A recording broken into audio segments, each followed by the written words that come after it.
جب اپنی کوئی بات کرتے ہیں، کسی موضوع کے اوپر وہ ڈیبیٹ کرتے ہیں، سپیچ کرتے ہیں، لیکچر دیتے ہیں، انہیں اپنی بات کو سمیٹنے کے لیے، اس کو سمندر کو کوزے میں سمونے کے لیے اقبال کا ایک شعر چاہیے ہوتا ہے۔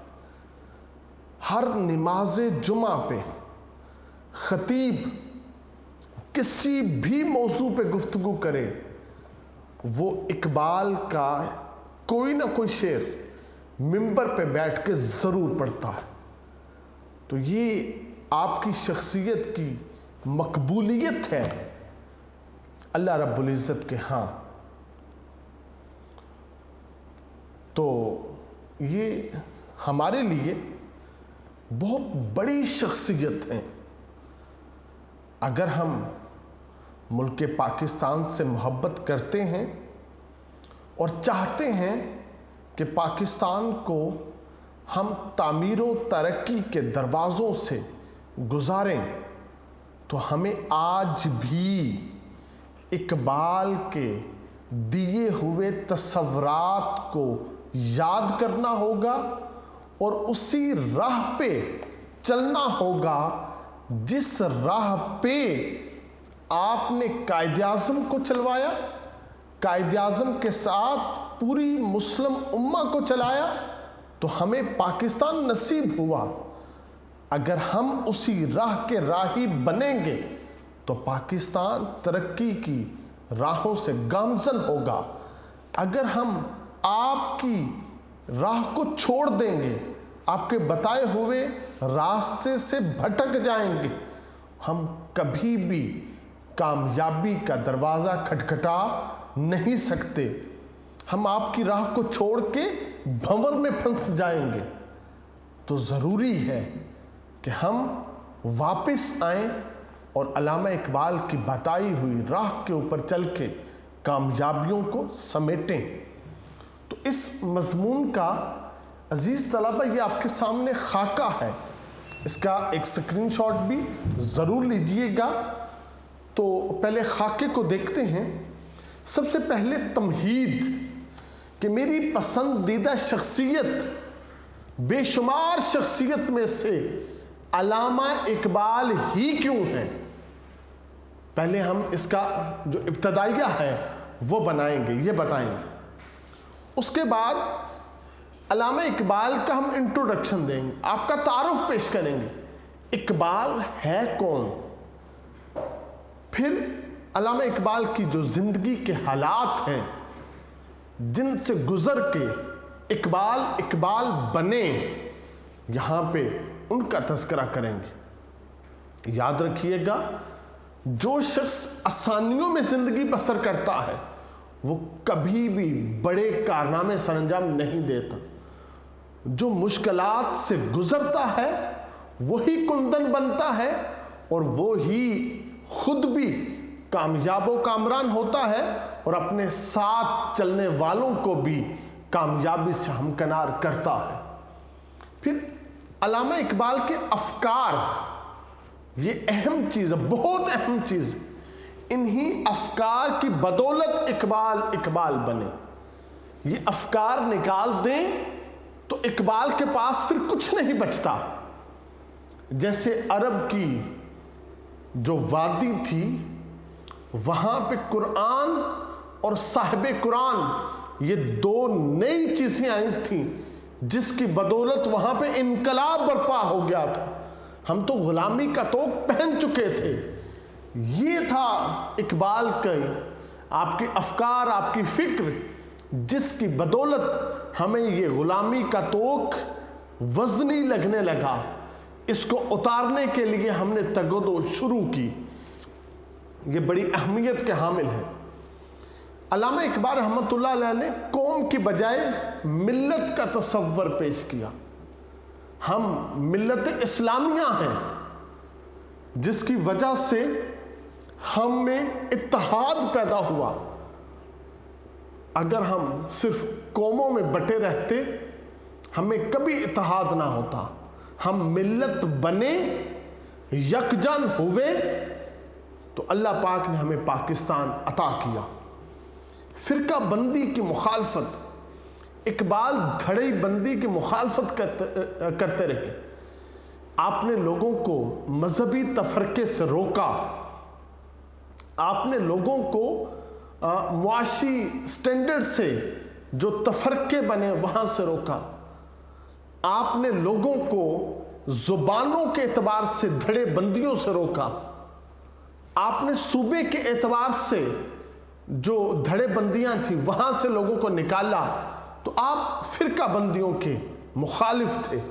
اس کو دیکھیں گے مغرب اور مغربی تہذیب کی مذمت کی اقبال نے۔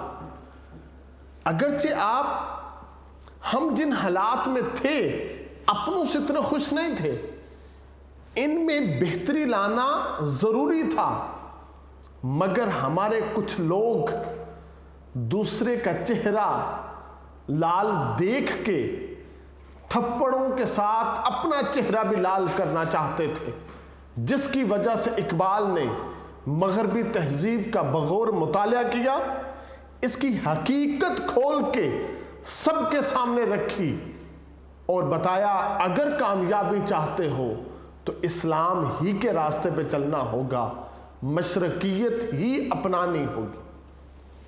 پھر غلامی کی حالت پر تنقید، لوگ تو مجرمانہ زندگی کے ساتھ کمپرومائز کر لیتے ہیں، لوگ تو غلامانہ زندگی کے ساتھ کمپرومائز کر لیتے ہیں۔ اقبال نے اس کے ساتھ کمپرومائز نہیں کیا، اس کی تنقید کی، اور تنقید ہر پلیٹ فارم پہ کی، ہر جگہ پہ کی، جس کی وجہ سے ہر مسلمان نے غلامی کی حالت پر گفتگو کرنا شروع کر دی۔ عظمت رفتہ کی یاد، اقبال نے بتایا کہ تم یاد کرو تم کن کی اولاد ہو، تم فاتحین میں سے ہو، تم تو ان کی اولاد ہو جنہوں نے پوری دنیا میں اپنے پرچم کو سر بلند کیا ہے، جو سریا ستارے جتنی عزتیں حاصل کر چکے ہیں، جن کے نام کا ڈنکا بجتا تھا۔ تو آج تم کس حالت پہ ہو؟ کیا فاتحین کی اولادیں ان غلامانہ حالات پر کمپرومائز کریں گی؟ تو اقبال نے ہمیں عظمت رفتہ کی یاد دلائی کہ ذرا غور و فکر تو کرو تم ہو کون۔ نوجوان سے خطاب، علامہ اقبال رحمۃ اللہ علیہ نے نوجوانوں کو عملی زندگی میں محنت اور مشقت کے ساتھ اتارا۔ نوجوان کیونکہ کسی بھی قوم اس کی ملت کے لیے یہ بیک بون کی حیثیت رکھتے ہیں۔ جس قوم کے نوجوانوں میں محنت، مشقت اور ان کے نظریات، ان کے تخیلات، ان کے فکر مضبوط ہوں گے، وہ قوم کبھی بھی تباہ و برباد نہیں ہوگی۔ تو علامہ اقبال نے جگہ جگہ پہ نوجوانوں سے خطاب کیا، نوجوانوں سے بات کی، نوجوانوں کو دارالعمل میں اتارا۔ یہ ایک حقیقت ہے کہ قائد اعظم رحمۃ اللہ علیہ نے جن کندھوں کا سہارا لیا تھا ان کی تربیت سر سید احمد خان نے شروع کی، اور یہ سلسلہ چلتا رہا یہاں تک کہ علامہ اقبال رحمۃ اللہ علیہ نے اس شوق، اس جذبے کو، اس ولولے کو اتنا بھڑکا دیا کہ اب صرف ایک چیز کے اوپر سمجھوتا تھا، لے کے رہیں گے پاکستان، بن کے رہے گا پاکستان۔ تصورات اقبال، جیسے علامہ اقبال کے افکار بڑے اہم ہیں، ویسے ہی علامہ اقبال کے تصور بڑے اہم ہیں۔ آپ نے چند ایک تصورات پیش کیے، اور ان تصورات کے اوپر اتنے مدلل آپ کے پاس بیانات تھے، جس کی وجہ سے جو سنتا، جو پڑھتا، وہ قائل ہو جاتا۔ علامہ اقبال نے کوئی آسان گفتگو نہیں کی، آپ نے فلسفیانہ گفتگو کی ہے، مشکل گفتگو کی ہے، مگر اس مشکل کے بھنور میں لوگوں کو پھنسایا نہیں ہے، ان کا ہاتھ پکڑ کے ان کو اس دلدل سے، اس بھنور سے باہر نکالا۔ آج بھی علامہ اقبال کے تصورات ہمیں ان دلدلوں سے نکال کے باہر آتے ہیں۔ ان تصورات کو خصوصاً ہم تفصیل کے ساتھ ڈسکس کریں گے۔ علامہ اقبال کی شاعری کے ادوار، آپ نے بچپن میں جو شاعری کی، پھر نوجوانی میں جو شاعری کی، پھر داغ دہلوی سے جو آپ اصلاح لیتے رہے، اور جب آپ نے عملی زندگی میں قدم رکھا اور تحریک پاکستان میں اور خصوصاً تصور پاکستان پیش کیا، تو پھر جو آپ کی شاعری کے یہ سارے ادوار یہاں پہ ہم ڈسکس کریں گے۔ اور سب سے اہم علامہ اقبال کا جو شاہکار ہے تصور پاکستان، اس کو بھی دیکھیں گے۔ علامہ اقبال بلا شبہ، بغیر کسی شک و شبہ کے، 20ویں صدی عیسوی کا سب سے بڑا شاعر ہے۔ یہ وہ شاعر ہے جس نے پوری ایک ملت کو اپنی محنت اور مشقت کے ساتھ علیحدہ وطن حاصل کرنے پہ تیار کر لیا تھا۔ قائد اعظم رحمۃ اللہ علیہ نے جب قرارداد پاکستان یہ منٹو پارک میں آپ نے وہ پیش کی، بڑا کامیاب جلسہ ہوا، قرارداد پاکستان پاس ہو گئی، تو قائد اعظم سیدھا سٹیج سے اترنے کے بعد مزار اقبال پہ حاضر ہوئے، کیونکہ علامہ اقبال تو وصال فرما چکے تھے۔ وہاں پہ حاضر ہوئے اور آ کر کہا، اشارہ کر کے، اقبال آپ نے، آپ کی قبر کی طرف اشارہ کر کے قائد اعظم کہتے ہیں، آپ نے ہمیں جس بات کا حکم دیا تھا آج ہم نے اس کی بنیاد رکھ دی ہے۔ تو عزیز طلبہ، بلا شک شبہ آپ ایک بڑے شاعر تھے۔ اقبال ایک ماہر تعلیم ہیں۔ آپ نے جو ایجوکیشن کا جو فلسفہ دیا، اسی کی بنا کے اوپر ہم نے یہ کامیابیاں سمیٹی ہیں۔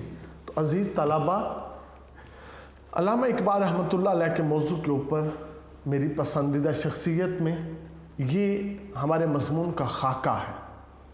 اب تمام طلبہ آپ اپنے یونیک نوٹس اوپن کریں، ہم اب اس خاکے کے تحت اس مضمون کو پڑھیں گے۔ تو تمام طلبہ آپ اپنے یونیک نوٹس اوپن کر لیں، ہم شروع کرتے ہیں آج کا یہ لیکچر۔ عزیز طلبہ، یہ ہمارا مضمون یونیک نوٹس پہ میری پسندیدہ شخصیت۔ سب سے پہلے اس کی تمہید ابتدائیہ کہ اقبال ہی میری پسندیدہ شخصیت کیوں ہے۔ تو بیٹا، انسان جس ماحول میں رہتا ہے وہاں دوسروں کو متاثر بھی کرتا ہے اور دوسروں سے متاثر بھی ہوتا ہے، لیکن پسند اور ناپسند کا تعلق در حقیقت اس کے اپنے مزاج سے ہے۔ ہر وہ آدمی جو ہمارے مزاج سے مطابقت رکھتا ہے ہماری پسندیدہ شخصیت کا درجہ حاصل کر لیتا ہے۔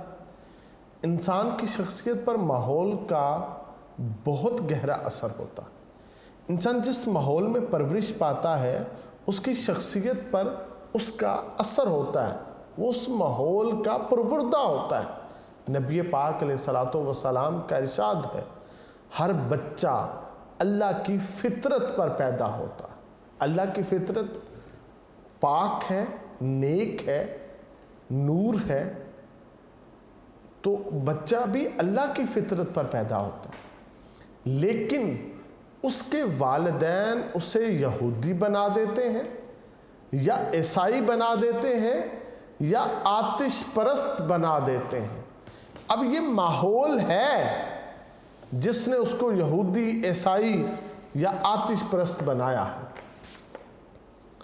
میرا تعلق علمی و ادبی گھرانے سے ہے۔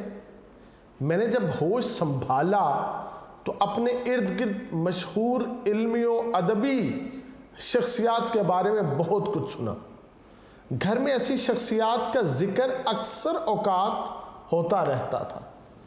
شروع ہی سے علامہ اقبال کے بارے میں سنا، مگر ان سے میرا باقاعدہ تعارف اس وقت ہوا جب میں نے اسکول کی اسمبلی میں یہ دعا سنی، لب پہ آتی ہے دعا بن کے تمنا میری، لب پہ آتی ہے دعا بن کے تمنا میری، زندگی شمع کی صورت ہو خدایا میری۔ مجھے یہ دعا بہت اچھی لگی، اور خصوصاً اسمبلی کا ماحول ایسا ہوتا ہے جس میں یہ دعا اور خوبصورت ہو جاتی۔ میں نے گھر آ کر والد محترم سے پوچھا، انہوں نے مجھے بتایا کہ یہ نظم علامہ اقبال نے بچوں کے لیے لکھی ہے۔ انہوں نے بچوں کے لیے اور بھی بہت سی سبق آموز نظمیں لکھی ہیں۔ تو عزیز طلباء، اب علامہ اقبال رحمۃ اللہ علیہ کا تعارف آپ کی زندگی کے ابتدائی حالات دیکھتے ہیں۔ علامہ اقبال رحمۃ اللہ علیہ 9 نومبر 1877 کو سیالکوٹ میں پیدا ہوئے۔ آپ کے والد نور محمد ایک درویش صفت انسان تھے۔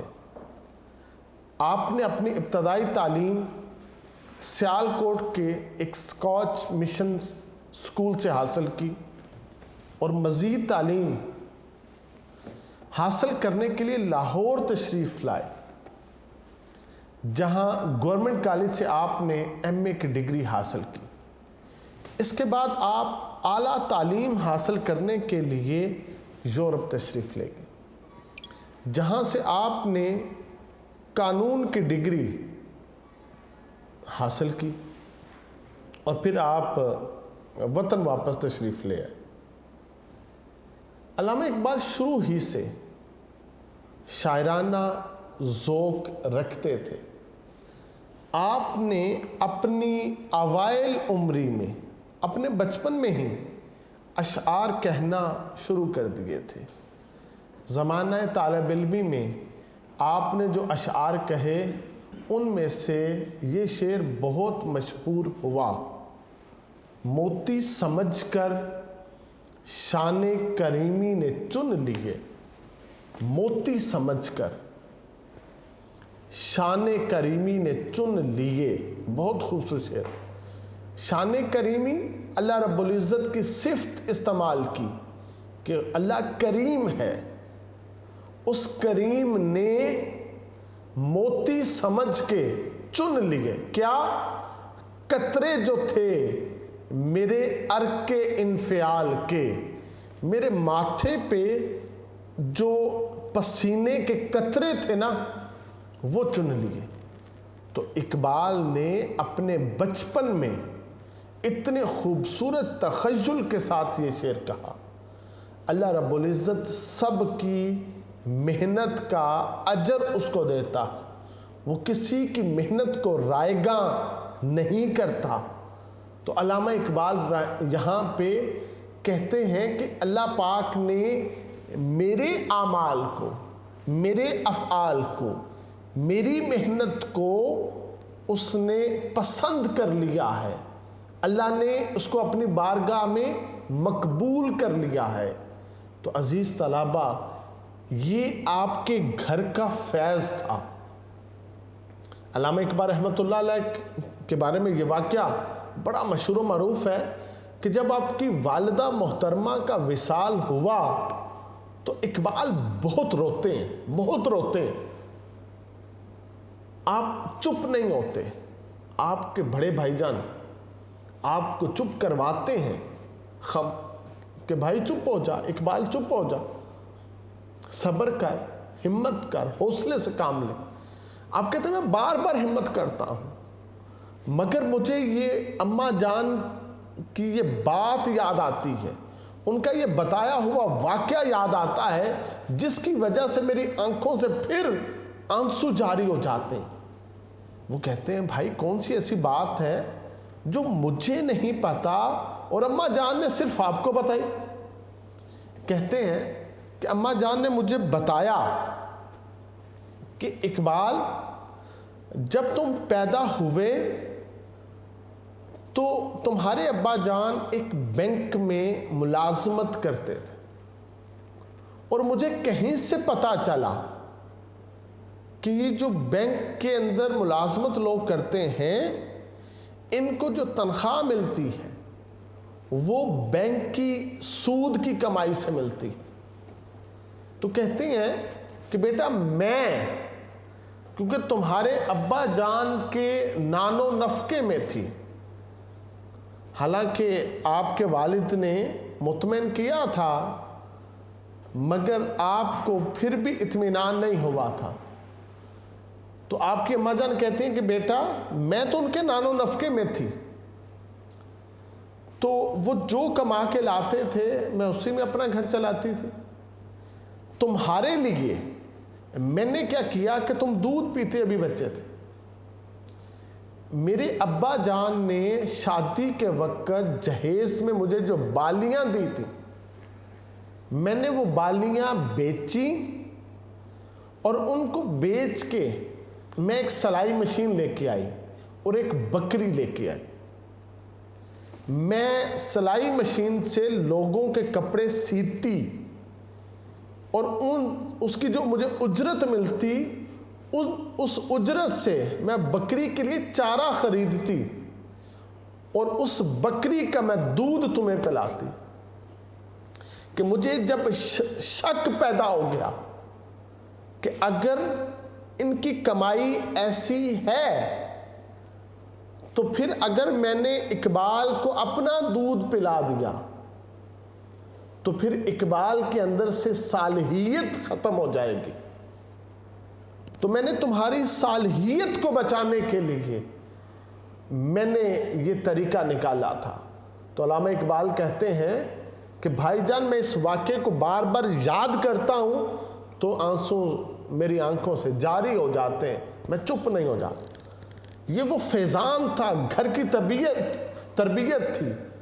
آپ کے والد بھی صوفی تھے، آپ کی والدہ بھی صوفیانہ مزاج کی تھی، جس کی وجہ سے اقبال اوائل عمری میں اسلام اور اسلام کے دیگر جتنے بھی ارکان تھے اور ان کی بدولت آپ صوفیانہ مزاج میں ڈھل گئے، تو آپ نے بچپن میں زمانہ طالب علمی میں یہ کہا، موتی سمجھ کر شان کریمی نے چن لیے قطرے جو تھے میرے ارک انفعال کے۔ تو عزیز طلبہ، علامہ اقبال کی شاعری کا جو دوسرا دور ہے یہ وہ دور تھا جب آپ داغ دہلوی سے اپنی شاعری کے لیے اصلاح لیتے تھے۔ اس زمانے میں آپ نے داغ دہلوی کے وزن کے اوپر آپ نے اشعار کہے ہیں، اور داغ دہلوی کا اسلوب یہ تھا کہ آپ کم لفظوں میں آپ اپنا مصرع کہتے تھے، کم لفظوں میں آپ اپنی بات کو بیان کرتے تھے۔ تو اقبال نے بڑی خوبصورتی کے ساتھ داغ دہلوی کے اس اسلوب میں اپنے آپ کو ڈھال لیا تھا کہ اقبال بھی پھر کم لفظوں میں سمندر کو کوزے میں بند کرتا ہے۔ تو آپ نے اس دور میں جب آپ داغ دہلوی سے اصلاح لیتے تھے تو آپ نے یہ شعر کہا تھا، بڑا مشہور و معروف یہ شعر ہوا، تیرے عشق کی انتہا چاہتا ہوں، تیرے عشق کی انتہا چاہتا ہوں۔ یہ عشق حقیقی کے اوپر بیٹا شعر ہے۔ میری سادگی دیکھ کیا چاہتا ہوں۔ اب اللہ رب العزت لامحدود ہے، انسان محدود ہے، اس لامحدود کے عشق کی اقبال انتہا چاہتا ہے، اور پھر خود کہتا ہے کہ میں بطور انسان میں تو محدود خیالات، فکر، سوچ، طاقت اور قوت اور ادراک کا مالک ہوں۔ میں اس لامحدود کو کیسے سمجھ سکتا ہوں؟ میں اس لامحدود کے جو عشق کو میں کیسے سمیٹ سکتا ہوں اپنے دامن میں، تو کہتے ہیں میری سادگی دیکھ کیا چاہتا ہوں۔ تو یہ اقبال کا دوسرا دور تھا۔ عزیز طلبہ، پھر اقبال کا تیسرا جو شاعری کا دور ہے، جب انہوں نے وطن کے حالات کو پیش نظر رکھ کے نظمیں لکھیں، جن نظموں میں وطن سے محبت کے اشعار موجود ہیں، وطن سے محبت کی جو ترغیب ہے وہ موجود ہے۔ اور یہ جو وطن سے محبت ہے نا، یہ ہمیں نبی پاک علیہ الصلوۃ والسلام نے سکھائی ہے۔ نبی پاک نے جو وطن سے محبت سکھائی تھی، اسی محبت کو سیکھ کے اقبال نے آگے وطن کی محبت کے اوپر جو ہے وہ نظمیں لکھیں۔ ان مشہور ترین نظموں میں ایک نظم ہمالہ ہے، ایک نظم نیا شوالہ ہے، اور قومی ترانہ خاص طور کے اوپر بہت مشہور ہوا۔ آج بھی ہندوستان کا یہی قومی ترانہ ہے، سارے جہاں سے اچھا ہندوستان ہمارا، ہم بلبلیں ہیں اس کی یہ گلستان ہمارا۔ اقبال تو شاعر مشرق ہے، ہمارے شاعر ہیں، مسلمانوں کے شاعر ہیں، اور انہی کا لکھا ہوا ترانہ آج بھی ہندوستان میں جو ہے نا وہ پڑھا جاتا ہے۔ تو یہ علامہ اقبال کی شاعری کا یہ دور ہے۔ اب اسی شاعری میں آپ نے جو اپنے تصورات پیش کیے یہ بہت اہم ہے، یعنی علامہ اقبال کی شاعری کا تیسرا دور جس میں وطن کی محبت ہے بہت اہم ہے۔ اسی میں علامہ اقبال کے تصورات ہیں جنہوں نے اقبال کو اقبال بنایا۔ تو عزیز طلبہ، ہم دوسرے لیکچر میں علامہ اقبال کی اس شاعری میں اور خصوصاً جو تصورات ہیں اس سے آگے اپنے مضمون کو کریں گے۔ ابھی تک ہم نے اقبال کی شاعری کے صرف 3 دور انہی کو ڈسکس کیا ہے۔ عزیز طلبہ، اس کو محنت سے یاد کیجئے گا، بہت اہم مضمون ہے، کسی نہ کسی حوالے سے تقریباً ہر سال پیپر میں آتا ہے، تو اس کو ضرور یاد کیجئے گا۔ اللہ رب العزت آپ کو علم نافع عطا فرمائے۔ والسلام۔